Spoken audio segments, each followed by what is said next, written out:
म्हटलं मदत मागावी म्हणून आलोय. पाहिलं अशा अवेळी एका परपुरुषाबरोबर घरात बघा बघा काय हिचं हे बेताल वागणं, खांद्यावर हात टाकण्या इतपत जवळ आहे. आता तुम्हीच सांगा काय असेल यांचं नातं.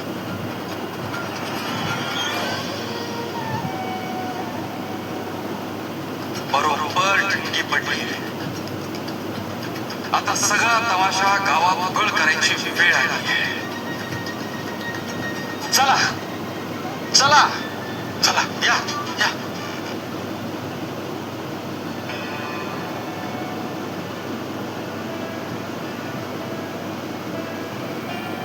तुमची जखम दाखवता का? नाही म्हणजे तसे उपचार करता येतील. दुर्गा, नुसती हळद नको, तो दगडी पाला पडला म्हणजे लवकर बरं वाटेल त्यांना. हो आई, चालेल.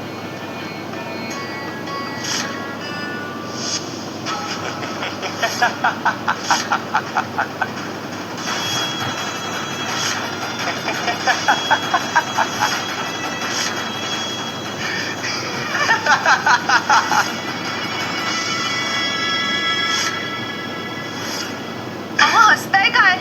आणि तुमच्या पायाला जखम झाली होती ना? जखम कोणाला? जखम खोटी होती. काय हे सगळं नाटक होतं? कोण आहात तुम्ही आणि का आला तिथे? चला आता ज्यासाठी आलो होतो ते काम तर झालंय. निघतो आता. दुर्गे,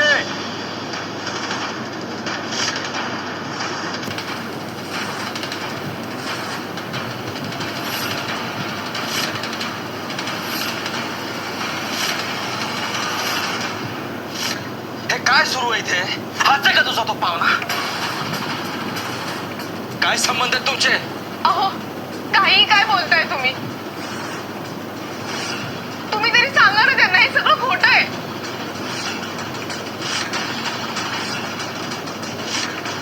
पाहिलं का गावकरी? हिचा व्यभिचारपणा. सासरेबुवा, अहो असं काय बोलताय तुम्ही? आम्ही पाहिलंय, गावकऱ्यांनी पाहिलंय. तुझ्या खांद्यावर हात ठेवून हा आतमध्ये येत होता. दुर्गा, तू असं काही करशील असं वाटलं नव्हतं आम्हाला. नवरा बायकोच्या नात्याला काळीमा फासलायस तू.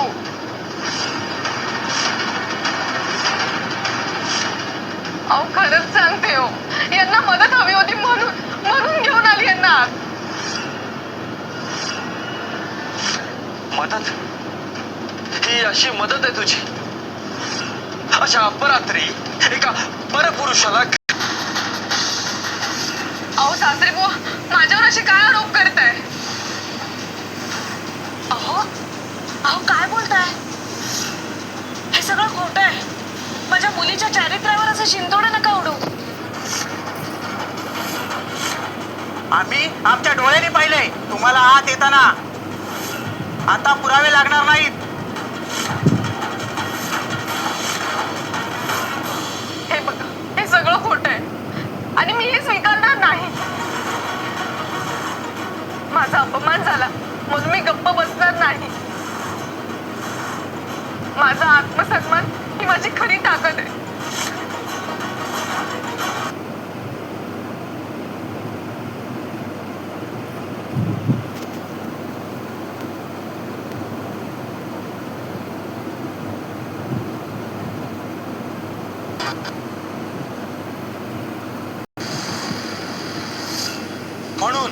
म्हणूनच मी हिला सोडलंय.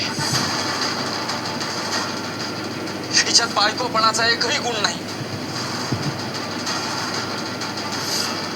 जिच्यात कुटुंब टिकवण्याची जबाबदारी नाही, ती माझ्या आयुष्यात कशी राहील? म्हणूनच दुसरी बाई माझ्या जीवनात आली आहे.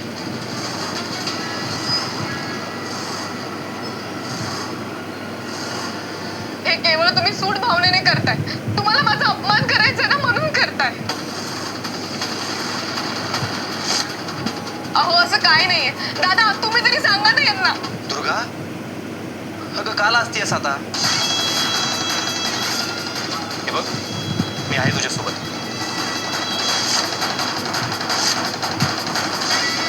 सांग यांना तुझ्यात आणि माझ्यात काय घडलंय ते.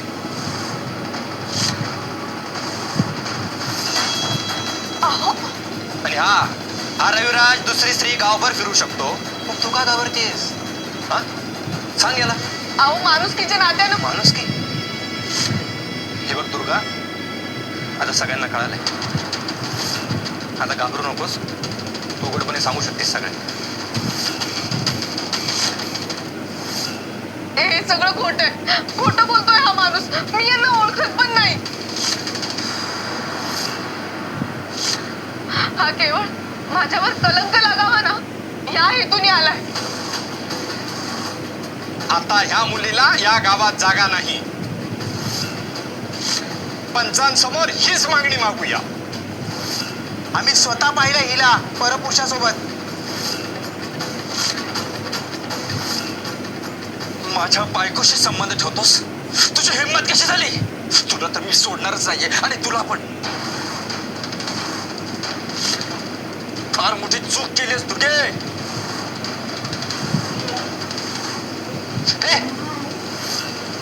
हो, आहे माझा आणि तिचा संबंध.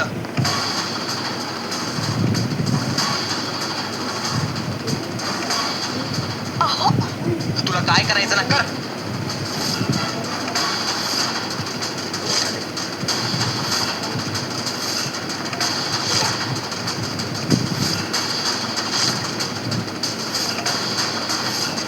आमची बदनामी करायला निघाली होतीस ना? आता तुझ्या कपाळावरचा हा कलंक कधीच पुसला जाणार नाही.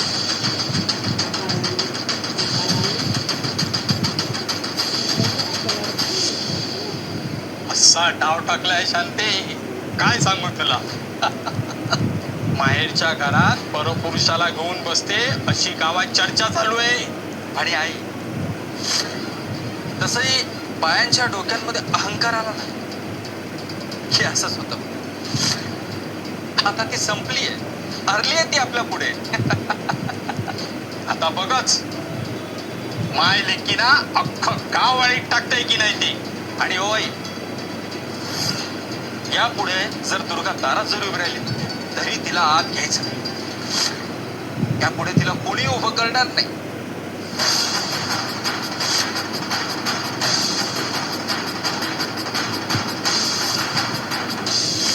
ती वेळ नका आणू माझ्यावर.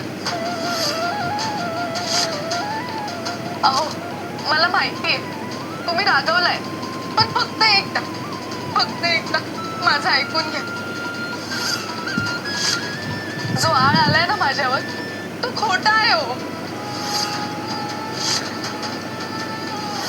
माझ्यावरचा हा कलंक मागे घ्या. दुसरी कुठलीही शिक्षा द्या तुम्ही मला.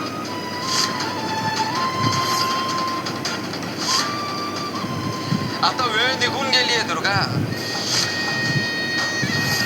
वेळीत जर समज आली असती, या आत्मसन्मानाच्या गोष्टी केल्या नसत्या, तर कदाचित हे टळलं असतं.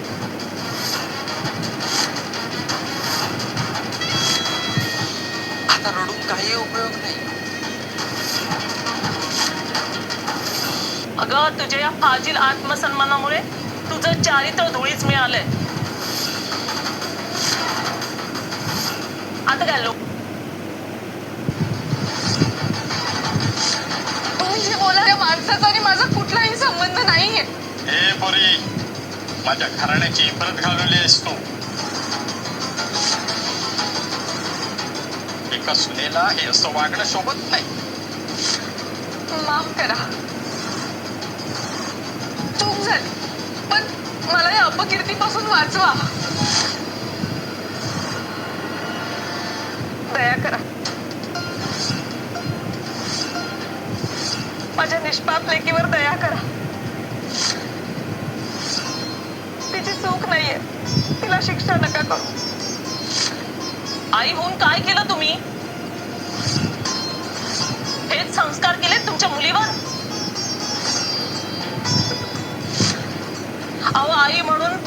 अपयशी ठरलात तुम्ही. वेळीच लगाम घातला असता ना तर ही वेळच आली नसती. एक काम करा आता, हिला घेऊन निघा. तिकडे विहिरीत टाकला नाही तर जंगलात सोडा.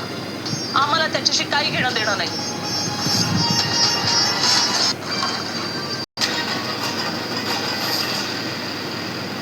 दुर्गा, दानवांनी आज दानवतेची सीमा ओलांडली. आमच्या लेकीला मृत्यूच्या दारात ढकलला.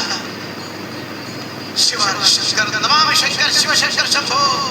हे गिरिजा भवानी शंकर शिवशंकर शंभो.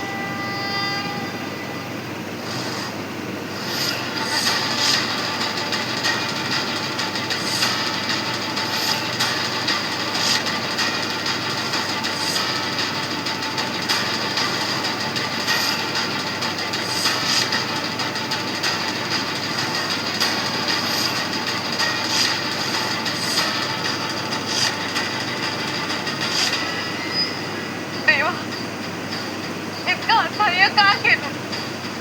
मी काही चूक केलीये का? काय आयुष्य माझ्या विरोधात उभं केलंस? असा कलंक माथ्यावर घेऊन मी नाही जगू शकत. आम्ही आमच्या डोळ्यांनी पाहिलंय तुम्हाला आत येताना. नवरा बायकोच्या नात्याला काळीमा फासलेस तू. आता तुझ्या कपाळावरचा हा कलंक कधीच पुसला जाणार नाही.